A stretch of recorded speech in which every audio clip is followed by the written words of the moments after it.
Hi, my name's Daniel Marsden. I'm a practice development nurse for people with learning disabilities at East Kent Hospitals Trust. I came from clinical practice from a community nurse position, and where I was in that role, I was feeding into the data systems and not really being conscious of what it was churning out the other end.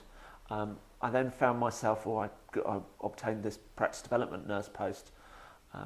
I work in a big hospital trust, the third biggest in the country. We have three acute hospitals, and I need to think a little bit about how I could affect practice development for people with learning disabilities over those three hospitals, because I couldn't be at the bedside of every particular individual.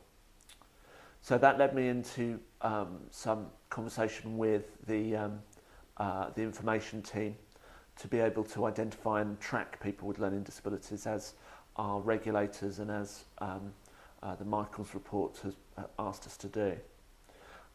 So we asked them to pull a list of people who are identified under the ICD-10 code F81.9, and they gave us a list of names and dates of birth and demographics of all those 1,500 names of people who were known to the trust. We manually took all that information and plotted it onto PAS, onto our patient administration system, because that we thought was going to be able to enable our frontline clinicians to know that those patients had learning disabilities. But with the best will in the world, that system is old and clunky and perhaps not as intuitive as the systems that we use perhaps at home or with our iPads and our Android phones and so forth. So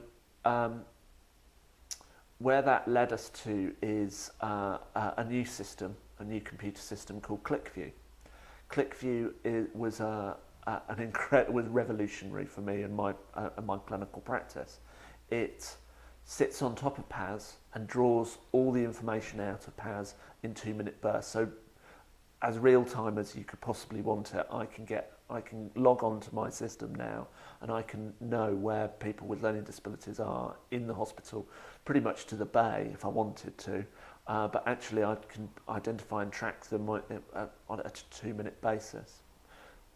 So within that period of while I was looking at the data and we were plotting this data onto PAS, I was also asking the information team to give me some information about the admission rates, and we developed a proportional model so we could see how the difference between the numbers of people with learning disabilities being admitted and readmitted compared to the general population. And what we found was that people with learning disabilities were more likely to be readmitted, more likely to get repeated admissions.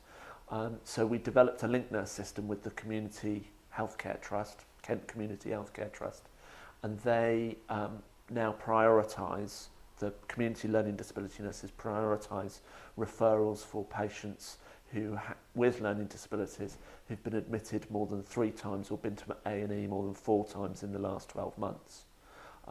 And that then means that they can get involved, they can support the individual on the ward, they can support the ward staff, they can support the individual's carers to work collaboratively, make sure that the right systems are in place for discharge so that those individuals can be managed much more effectively in the community, because with the best will in the world, nobody really wants to come to hospital, and I would posit that the best patient experience is one where there isn't a patient experience.